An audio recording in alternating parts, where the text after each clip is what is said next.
Marhaban ya Ramadan, marhaban ya Ramadan. Bismillahirrahmanirrahim. Alhamdulillahirabbil alamin. Allahumma shalli ala Muhammad wa ali Muhammad. Kita masih akan melanjutkan tema kita, bagaimana kita mampu menggapai ketakwaan melalui puasa. Pada pertemuan sebelumnya kita telah membahas tentang unsur ma'rifah. Dan unsur lain yang dibutuhkan agar kita dapat meraih ketakwaan dengan puasa adalah unsur amal. Kalau kita melihat dan menyaksikan, ada banyak orang yang dalam tataran teori dan pengetahuan, ya, mereka meyakini sesuatu. Namun pengetahuan mereka, teori yang sudah mereka pahami tidak berpengaruh pada suluk dan perilakunya. Kita bisa ambil contoh, orang memahami bahwa manusia yang sudah meninggal dunia, yang telah menjadi mayat, dia tidak bisa memberikan bahaya kepada orang lain karena dia telah mati.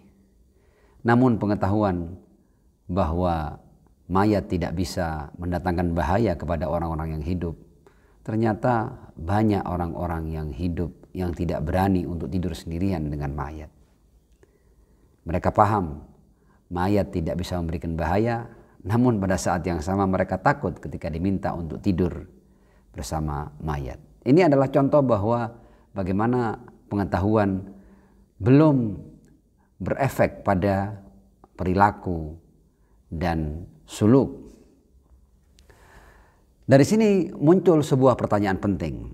Bagaimana kita bisa mengangkat pengetahuan kita dalam tataran teori itu bisa berefek dan berpengaruh pada perilaku dan suluk kita? Jawabannya tentu kita perlu menambahkan sesuatu pada apa yang disebut dengan teori, pada apa yang disebut dengan pengetahuan, yaitu dengan sebuah pelatihan, sebuah training, dan praktek-praktek agar hal-hal itu dapat mendobrak berbagai macam hambatan dan bisa mengangkat keyakinan dalam tataran teori itu bisa berefek nyata pada perilaku dan suluk manusia. Kita ambil contoh. Orang-orang yang belajar tentang kedokteran, boleh jadi di saat-saat pertama ketika mereka dihadapkan pada jasad manusia yang harus dibedah, yang harus dibelah, boleh jadi pada saat-saat awal ketika ia melihat jasad manusia yang dibelah saat operasi, mereka akan mual. Mereka tidak tahan melihat darah. Mereka bisa jatuh pingsan. Namun ketika praktek pertama dilanjutkan dengan praktek kedua, praktek ketiga, dan terus menerus seperti itu, maka dia akan terbiasa. Dia tidak lagi mual, dia tidak lagi pusing, dia tidak lagi histeris ketika melihat darah yang keluar dari jasad pasien yang akan dibedah dan dioperasi. Karena itu kita memahami bahwa teori itu perlu diperkuat dengan praktek dan pelatihan hingga menjadi sebuah pengetahuan yang berefek pada suluk dan perilaku manusia. Nah, agama juga menggunakan pola yang sama. Agama tidak hanya membiarkan manusia cuma memahami hal-hal dalam teori dan pengetahuannya, tapi agama juga mengantar manusia melalui berbagai macam pelatihan dan praktek agar keyakinan dalam tataran teori bisa berefek nyata pada suluk dan perilaku manusia. Kita melihat orang-orang yang beriman, dia tidak cukup secara keyakinan dia meyakini Tuhan, dia meyakini Nabi, dia meyakini kitab suci, dia meyakini berbagai macam hal yang diperintahkan ataupun dilarang dalam syariat. Tapi agama mengantar manusia untuk mampu mewujudkan apa yang sudah diyakini dalam tataran pengetahuan dan teori, itu diwujudkan dalam berbagai macam amalan. Kita melihat dalam rangka mengukuhkan sendi-sendi tauhid, sendi-sendi kenabian, Islam kemudian memerintahkan serangkaian ritual dan syariat. Kita ambil contoh umpamanya sholat. Dalam sholat, seorang mukmin, seorang muslim diminta untuk melakukan takbiratul ihram, berdiri, melakukan ruku, sujud. Yang dalam teori mereka semua memahami bahwa Tuhan tidak butuh disembah. Tuhan tidak butuh pada berdirinya mereka, pada ruku mereka, pada sujud mereka, pada ibadah-ibadah mereka. Namun hal ini diperintahkan oleh agama dalam rangka apa yang sudah diyakini oleh seorang mukmin dan muslim dalam tataran teori dan pengetahuan bisa betul-betul nyata dalam suluk dan perilaku sehari-harinya. Sujud, ruku, qiyam, takbiratul ihram, berbagai macam bacaan, kewajiban-kewajiban, rukun-rukun sholat adalah hal-hal yang bisa menjadi pertanda bahwa manusia itu tunduk dan patuh kepada Allah Subhanahu wa ta'ala. Ibadah lain adalah ibadah haji. Luar biasa satu ibadah ini. Ibadah yang biayanya besar. Ibadah yang taruhannya besar. Seseorang harus meninggalkan keluarganya, sanak familinya, meninggalkan perniagaannya, mengeluarkan uang yang tidak sedikit, dan ada taruhan nyawa. Ibadah yang kalau kita lihat seakan-akan permainan. Bagaimana orang yang telah beriman diminta untuk berkeliling di batu hitam. Bagaimana orang yang beriman diminta untuk mondar-mandir dari bukit Sofa ke bukit Marwah. Diminta untuk mengambil kerikil-kerikil untuk melempari setan dalam ritual lempar jumroh.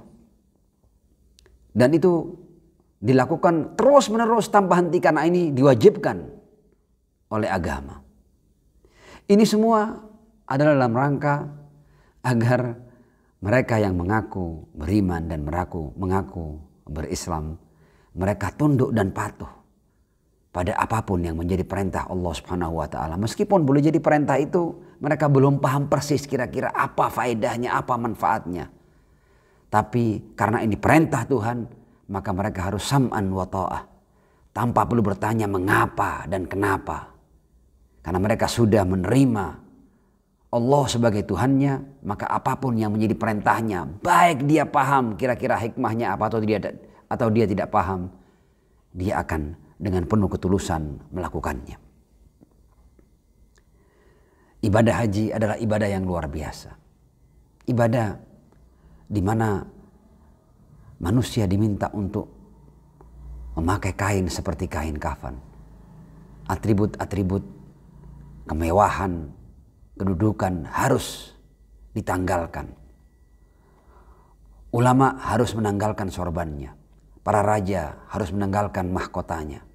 Orang-orang kaya harus menanggalkan semua perhiasan yang biasa dia pakai atau baju-baju mewah yang biasa dia kenakan.